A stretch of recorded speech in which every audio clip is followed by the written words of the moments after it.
There's a few Australians there. Just give us a minute. You see what I mean? You see it right. It's nothing. but they're a friendly lot. They're all That's a cuddling. big boy. It must be a very important country we're dealing with, huh? Did you want to move your camera over here? Or are we going to have... Who are you shooting for? Where's the pool? Just go a bit more central. It's all right, leave it. Just go a bit more. Thank you.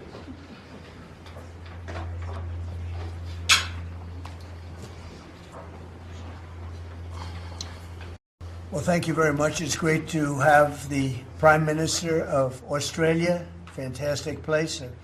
A lot of friends over there, and this is one of them right here. The Prime Minister is, as you know, Anthony Albanese, and he's highly respected, done very well in his election, and I hear you're very popular today, right? I mean, it varies from day to day, but with all of us. But he's done a fantastic job as the Prime Minister. We're here to talk about trade, submarines, lots of other military equipment. They're big orderers of our great military equipment. We have the best equipment anywhere in the world by far. And, oh, you got to watch that. Watch that. You're not allowed to break that. That mirror is 400 years old. A camera just hit the mirror. I just moved it up here special from the vaults, and the first thing that happens, a camera hits it. Hard to believe, isn't it? Hard to believe. But these are the problems in life. So we're going to be here to talk about lots of different things, and we might take a few questions before, but we are discussing critical minerals and rare earths, and we're going to be signing an agreement that's been negotiated over a period of 4 or 5 months. And it was sort of good timing that we got it done just in time for the visit.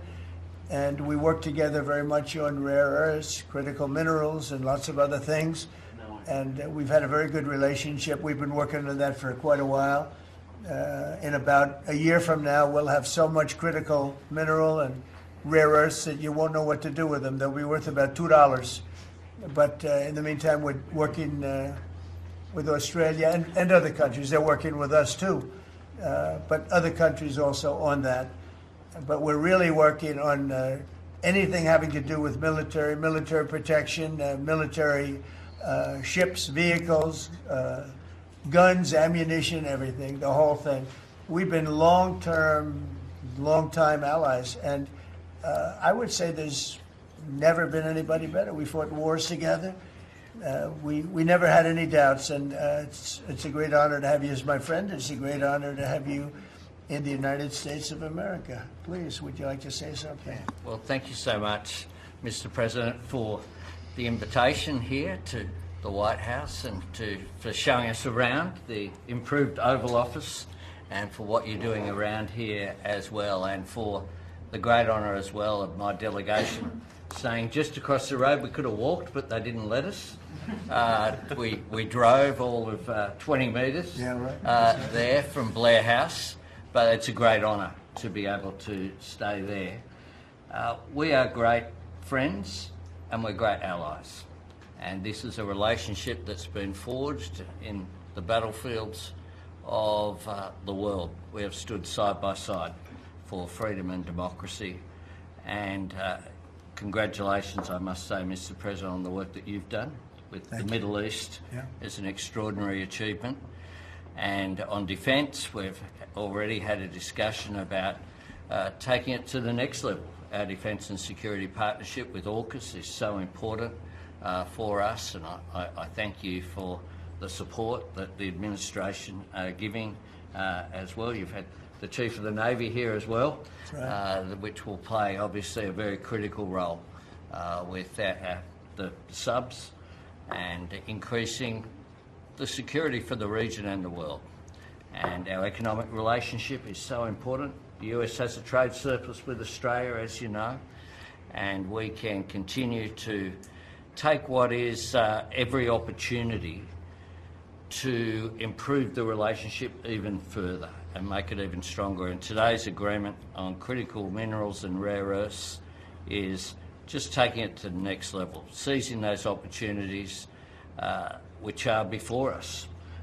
to take our relationship to that next level, and it's been fantastic, the contact that we've had together, the friendship that we've developed, and Australians love America, and I think Americans kind of like Australia too. Sure, we do. And as we go forward, I think that today will be seen as a really significant day in our relationship. So I thank you very much, Mr. President. Well, thank you very much, Anthony. It's an honor to sign this, and we'll do it now. And then we'll take some questions. Some good ones, I think.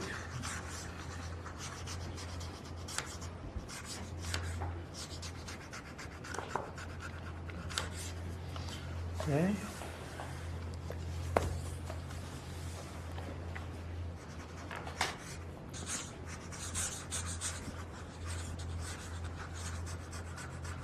Well, this is a $8.5 billion pipeline that we have ready to go. That's right. It's all ready to go. Just getting started.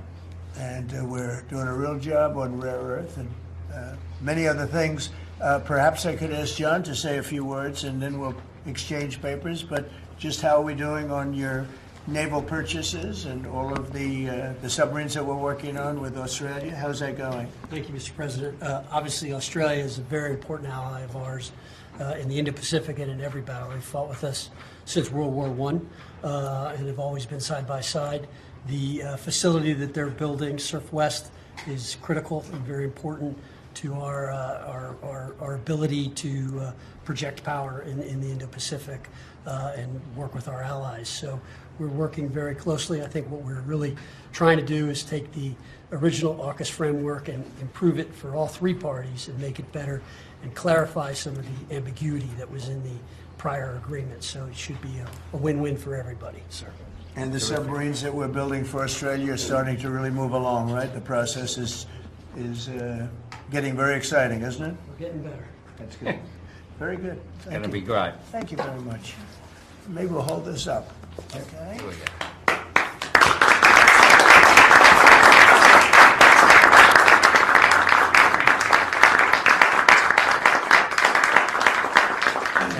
Thank you very much. Mr. President. The AUKUS submarine pact, the AUKUS defence pact that the Prime Minister just mentioned, it is a critical issue for Australia. Yes. You haven't really spoken much about it publicly. It was a deal that was done under Joe Biden to sell submarines to Australia at a time when you're not really making enough for your own needs. So can you tell us, have you gotten across the details of the deal? Do you support it, and will you honour it? It was made a while ago, and nobody did anything about it, and it was going too slowly. We do actually have a lot of submarines. We have the best submarines in the world, anywhere in the world, and we're building a few more currently under construction. And now we're starting, we have it all set. With Anthony, we've worked on this long and hard, and we're starting that process right now, and I think it's really moving along very rapidly, very well. But if the rate of submarine production doesn't continue, how can you guarantee Australia will get the votes? Oh, it's getting, oh no, they're getting. Mr. President, at least 32 people have been killed in those. Excuse me, you're next. Thank you. Go ahead. China's bad behavior has really only gotten worse since the AUKUS partnership was formed. With that in mind, is the door open for Australia to get additional nuclear-powered submarines or other military capabilities not already in the deal? I think China's been very respectful of us. They're paying tremendous amounts of money to us as in the form of tariffs. As you know, they're paying 55%. That's a lot of money. They never were paying anything over years and years and years. But they were like anybody else. A lot of countries took advantage of the U.S. They're not taking advantage anymore. No, China's paying 55% and a potential 155% come November 1st unless we make a deal. And I'm meeting with President Xi. We have a very good relationship. We're going to be meeting in South Korea in a couple of weeks. And we'll see what we can do. We have a very good relationship with China, but you know, it's been probably a little bit like your relationship with China. They try and take advantage, but most countries do. I mean, I can say the European Union took advantage, but not anymore. We worked out a very fair trade deal. Japan, we worked out a very fair deal. South Korea, where I'll be meeting President Xi, we worked out a very fair deal. And I expect we'll probably work out a very fair deal with President Xi of China. So most of you will be with us. It's going to be very exciting, and I think we're going to work out something that's good for both countries. Are you at least interested in expediting the nuclear-powered subs to Australia? Well, we are doing that, yeah. We're doing that. We have them moving very, very quickly. Mr. President, I don't think you've ever been to Australia. Have you thought about coming to Australia and trying out some of the golf courses? I would, and I actually have been to Australia, and I did play one of your great golf courses. They have great golf courses there. But I have been to Australia, actually. Would you come again? Oh, I would. In fact, I've been invited to go, and Indeed. I'll have to give it serious consideration. No, it's a real Did possibility. the Prime Minister invite you today? He did. And perhaps we could time it, must be said, with the President's Cup that Australia hosts as well. When is the President's Cup? We'll organise it at a time suitable for you, Mr. President. Please, in the back, please. Yeah, in the back. Yeah, Mr. President, the Prime Minister mentioned that there's a trade imbalance that's very heavily in America's favour. Why does America slap such heavy tariffs on a friend and ally? Well, we don't, Australia? yeah. Well, we do in some cases. We do in many cases because we've been treated unfairly. But actually, the tariffs are very light. The one thing is you buy a lot of airplanes, so that helps because you buy a lot of the beautiful Boeings, the best of the Boeings. Boeing, and by the way, Boeing is really doing well. They have lots of orders, and they're really doing a great job. They make a great plane.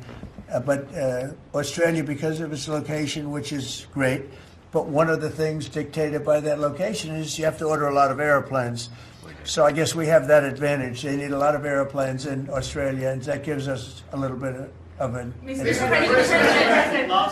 President, yeah, your Secretary of War, Pete Hegseth, in his Shangri-La speech in, I think it was May, warned about the potential likelihood or threat of President Xi ordering an invasion of Taiwan. 2027 is also the year that Fleet Base West is supposed to start rotating those US and UK submarines. Do you see AUKUS as a deterrent for China in the Indo-Pacific? Yeah, I do. I think it is, but I don't think we're going to need it. I think we'll be just fine with China. China doesn't want to do that. First of all, the United States is the strongest military power in the world by far. It's not even close. Not even close. We have the best equipment. We have the best of everything, and nobody's going to mess with that. And I don't see that at all with President Xi. I think we're going to get along very well as it pertains to Taiwan and others. Now, that doesn't mean it's not the apple of his eye, because probably it is. But I don't see anything happening. We have a very good trade relationship. We're going to have a very good, I think, when we leave South Korea, it could be wrong, but I think we'll end up with a very strong trade deal. Both of us will be happy. I don't see that happening, no. Given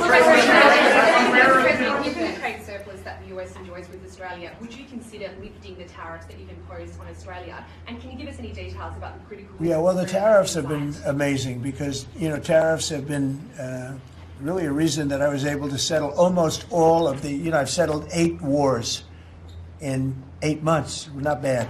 I have one more to go. It's Russia-Ukraine, and I think we'll get there, but it's turned out to be nasty because you have 2 leaders that truly hate each other. You can't have it all, right? They hate each other beyond all else, and it makes it actually a little bit difficult. But we try, of the 8 deals, I would say because of tariffs, 4 or 5 of them were settled.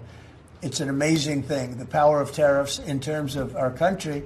But tariffs have always been used against us. We never use them against anywhere else. And now you have a president that for national security reasons and other reasons is using them. And we've become a very rich nation again and a very secure nation again. But we've also become a nation that used that power of tariffs and the power of trade to settle 5 of the 8 wars that I said. I settled 8. I'm very proud of that. Nobody else has settled 1. I don't think there's been an American president that settled 1. I think there probably hasn't been outside of the 2 countries involved, or however many are at war. I don't think there's ever been an outside country that settled a war, period. So I settled 8 in 8 months. I'm proud of that. Now, in the meantime, I'm running a country that's right now we're the hottest country anywhere in the world. We were dead. A year and a half ago, we were a dead country. Now we're the hottest country in the world, economically and otherwise. So. But I will say this, Australia pays very low tariffs, very, very low tariffs. In fact, Australia pays among the lowest tariffs. Please, Mr. go ahead. Mr. Please. President, there's been concern in Australia that it's taken 9 months to get this meeting. Have you had any concerns with this administration, with its stance on Palestine, climate change, or even things the ambassador said about you in the past, the Australian ambassador? I don't know anything about him. I mean, if he said bad, then maybe he'll like to apologize. I really don't know. Did an ambassador say something bad about him? Don't tell me. I don't. Where is he? Is he still working for you? Yeah. You said bad? Before I took this position, Mr. President, I don't like you either. I don't, and I probably never will. Go ahead. No, you went. Go ahead. Behind you, President. Mr. President, your Secretary of the Navy said there will be some clarifications around some ambiguities on AUKUS. Can you tell us? Well, he'll get that taken care of. These are just minor details that he'll take care of. Can I ask you specifically on John, you're going to get that taken care of, right? There shouldn't be any more clarifications because we're just going now full steam ahead building. Yeah, please. Thank you. Mr. President, are you now satisfied with Australia's defence investment, or do you want Australia to invest more in defence? Well, I'd always like more, but they have to do what they have to do. You know, you can only do so much. I think they've been great. They're building magnificent holding pads for the submarines. It's going to be expensive, too. You know, you wouldn't believe the level of complexity, right, and how expensive it is. They're building tremendous docking because they have a lot of ships and a lot of things happening. And I think their military has been very strong, very, very strong. Over here, please. Mr. President, on the war that you haven't solved yet, the Ukraine-Russia situation, have you now locked in a meeting? And can you explain, just a few weeks ago at UNGA, you said that Ukraine could possibly win the war and well, they could. Territory, but now they could still win it. I don't think they will, but they could still win it. I never said they would win it. I said they could win. Anything can happen. You know, war is a very strange thing. A lot of bad things happen, a lot of good things happen. If you look at the Middle East, I would say prior to us hitting Iran so hard, we could have never made that deal because you would have had a dark cloud over the Middle East when we took out their nuclear capability, which was one of the great military maneuvers of all time. It was flawless. You saw that. Yeah. Those magnificent B-2s. I mean, that was a flawless move that was done by some very talented people, headed up by Pete and everybody else, and our great generals, and General in particular, Raisin Kane. We did a great job. And when that happened, everything was different, and we were able to get a deal. If we didn't do that, if it wasn't, you know, they wanted to do that for 22 years, Mr. Prime Minister. For 22 years, I had the pilots here, the B-2 pilots, and they came to the Oval Office, and I thought they deserved it. They flew 37 hours back and forth. We had 52 tankers up there. We had a lot of planes up there with them, but they were the primary plane. But we had a lot of planes, F-22s and F-35s and F-6. We had a lot of planes. But we had 52 tankers. Can you believe that? And it was just like a flawless mission. And when it was finished, the Middle East just opened up. Amazing.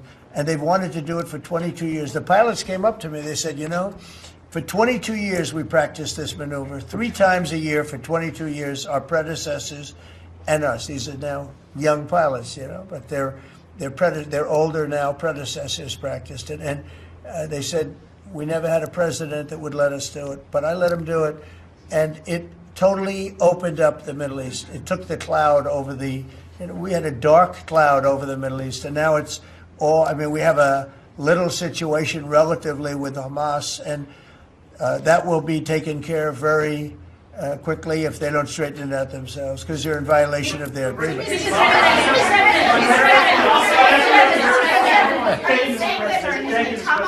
On rare earth minerals, Australia is one of the only places in the world that processes rare earth minerals.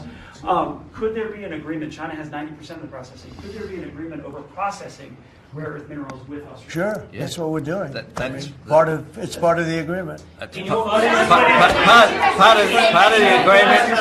Can you say with certainty? Go ahead, please. Thank you, sir. Just, sorry. Yeah. On a follow-up on Taiwan, there are reports that you will come up, or China is pressuring you to not support independence for Taiwan in exchange for a trade deal. Well, I'm not going to talk about that. What I'll talk about, you and I will have that discussion in a couple of weeks when I'm in South Korea with President Xi. We're going to be talking about a lot of things. I assume that's going to be one of the things, but I'm not going to talk about that now. Yeah, please go ahead. Mr. President, you just alluded to the violence in the Middle East. What steps is the administration taking to maintain the ceasefire? Well, a lot of steps, and right now it's in the hands of others. You know, we have 59 countries that agreed to the deal. We have a peace in the Middle East for the first time ever.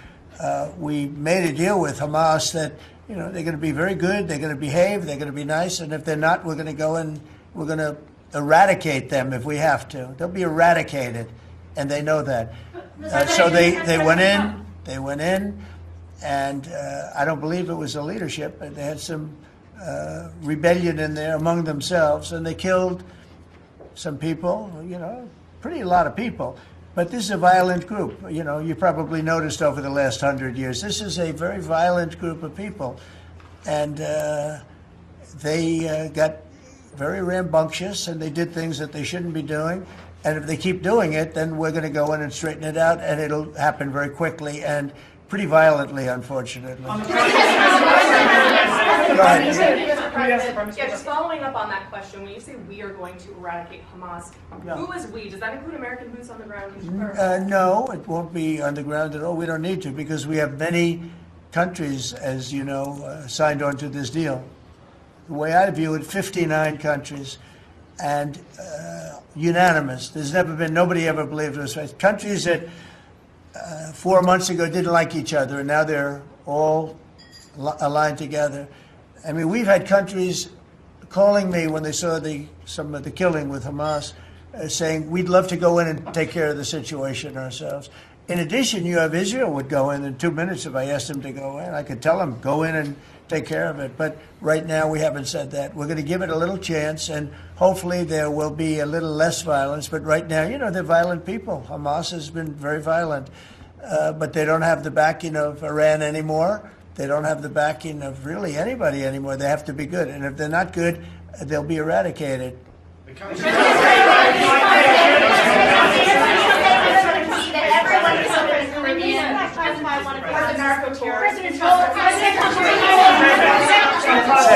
Were any innocent civilians killed in the Caribbean? Not you. Go on, please. Could the Prime Minister weigh in more on the processing? Yeah. And can Australia expand the process of rare earths? Absolutely we can, and we have the capacity to do so, and part of this deal is very specific, $8.5 billion pipeline. There'll be $1 billion contributed from Australia and the United States over the next 6 months with projects that are immediately available. There's 3 groups of projects, ones that are joint activities between Australia and the United States, such as AUKUS. Secondly is projects that will be US investment that the US will undertake in Australia, including processing, and then ones that Australia will undertake, some as well. One of them is Australia, the US and Japan as well. So what we're trying to do here is to take the opportunities which are there. Australia has had a view for some time, a bit similar to putting America first. Right. Our plan's called A Future Made in Australia, which is about not just digging things up and exporting them, but how do we make sure that we have across the supply chains with our friends being able to benefit, seize those opportunities. So we certainly see part of what this is about isn't just digging things up, it's also about processing, including the joint ventures between Australia and the United States. How can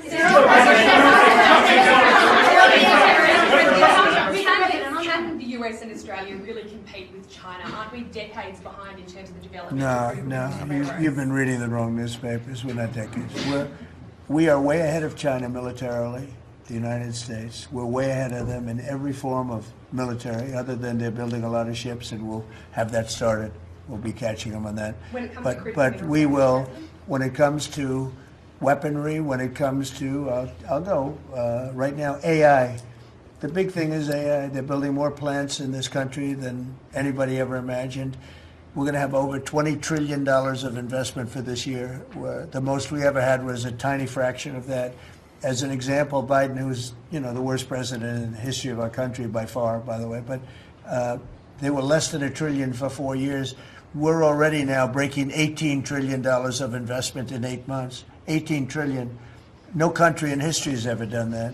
We're way ahead of China in AI, and we're way ahead of China militarily from the standpoint of the sophisticated weapons. We have weapons that a lot of people don't even know about it. I got them started 4 years ago. I rebuilt the military 4 years ago, fortunately, because Biden didn't do anything but give a piece of it away to Afghanistan.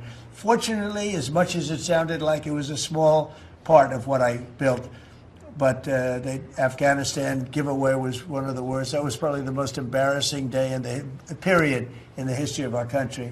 But we have the greatest military. We have the best equipment. We have the best manufacturers of equipment. We have the best weapons. When you look at our weapons, I've been talking a lot about our weapons. Everybody wants our weapons. But it's great to be working with Anthony. It's great to be working with the people of Australia because they also, I mean, it's a smaller country, but you have done a fantastic job in weaponry and the kind of things. So we do a lot of joint work together. Our militaries work very, very closely together. We've been really an amazing ally when you think of it, right? There's never been any games. We're strongly committed, and they're strongly committed. There are some games with other countries, but there haven't been games with Australia.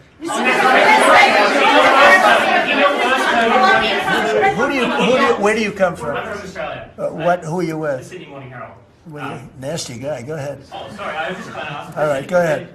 On in your first term, you worked with two Australian Prime Ministers, Scott Morrison and Malcolm Turnbull. You might remember. Right. They were from same side of politics as you. Mr. Albanese's different side. Can you tell us a bit more about what it's like to work with Mr. Albanese compared to those two? Well, I got along. I mean, that wouldn't be fair because the man on my right has a big advantage. You know that, right?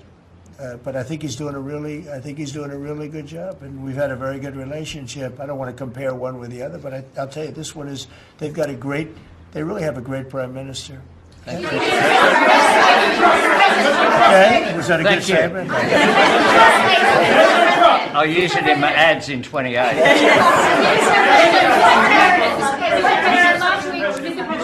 President Putin on Thursday, did you discuss his ongoing attacks on civilian areas in Ukraine? Yeah. Did you say cut it out? Did you say show an article of good faith to me? I did. But as you know, most of the people dying are soldiers. The soldiers that are dying in Russia and Ukraine, it's unbelievable.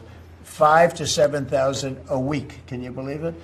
And I look at that and I say it's pretty amazing. But in addition to that, there are attacks on Kiev and some of the other places. And it's human lives, but the big number of human lives is soldiers that are being killed in the battlefield, anywhere from 5,000 to 7,000, sometimes more than that every single week. It's not even believable. It's a bloodbath. It's the worst since the Second World War, the worst number of people. And, it doesn't affect us in any way. We don't pay anything because now they pay us for the weapons that they get. The NATO is paying us for the weapons, as you know. It doesn't affect. I guess you could say that's a positive thing. They pay us, but I'm not interested in that. I did straighten it out. Biden gave them $350 billion. Can you believe it? And all they did is get deeper in. It's a shame. Gave them $350 billion. A lot of lives were lost. That's a war that would have never happened if I were president. But we do speak about that. I speak about all of the lives, but I do speak about the civilian lives. Yeah. The First Lady has done such an amazing job on the Ukrainian children who were abducted by Russia. Would you support Senator Lindsey Graham's bill to declare Russia a terrorist state? And you have within your power, you're the most powerful man on earth. Why don't you just enable Ukraine to finish this war tomorrow? Well, if you knew anything about what you were talking about, you'd be able. You do. I don't think you do, really. I don't think you do because it's a little more complicated than that. But it sounds easy. We're in the process of trying to make a deal. If we make a deal, that's great. If we don't make a deal, it'll be a lot of people are going to be paying a big price. Quiet. President Trump, so a question to both of you, if you don't mind. So I love his haircut. He's I'm going to try that. No, I love it. Go ahead. So, as we all know, China controls 90% of the global supply of critical minerals. They have launched attacks on Australian companies, primarily Lynas Rare Earths.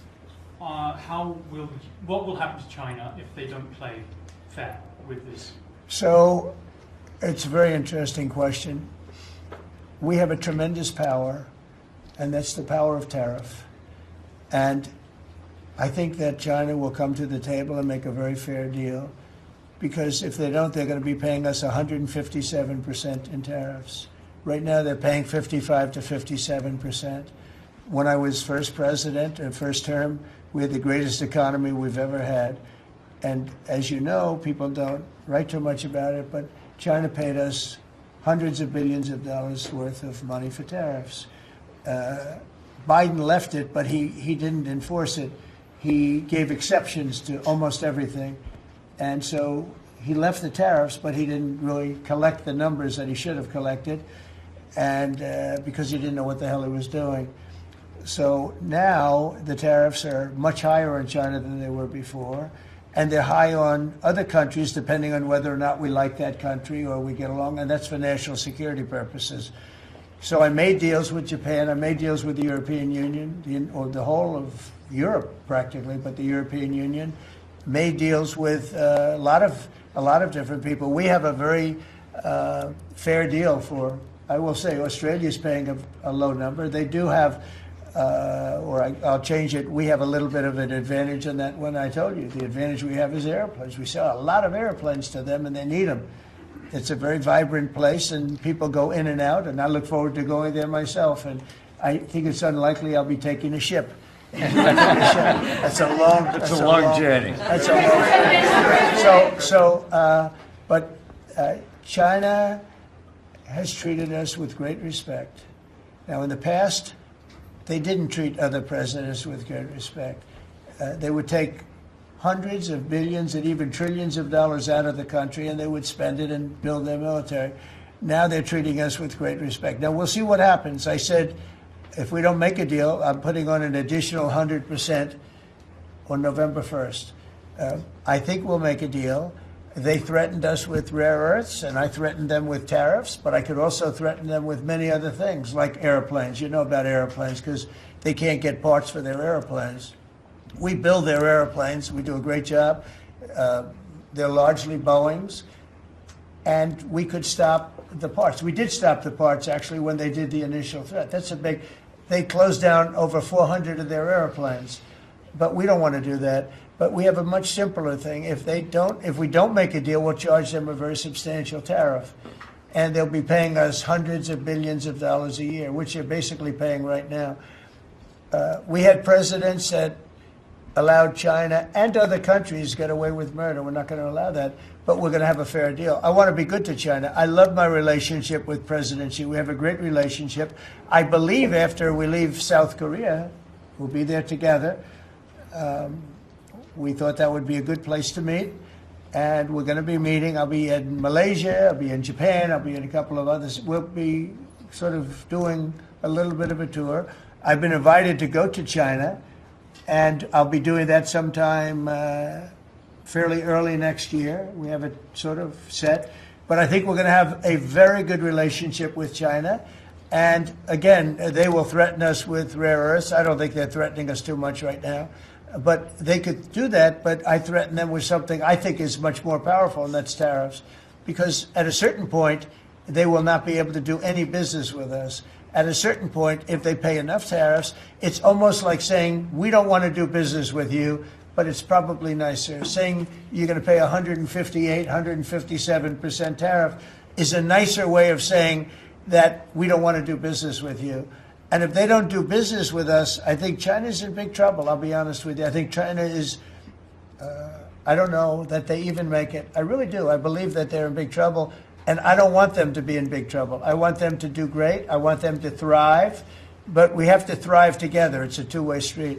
I think when we finish our meetings, and it's going to be a big deal. Look, I'm meeting with a lot of other countries, but this seems to be the one that people are very interested in.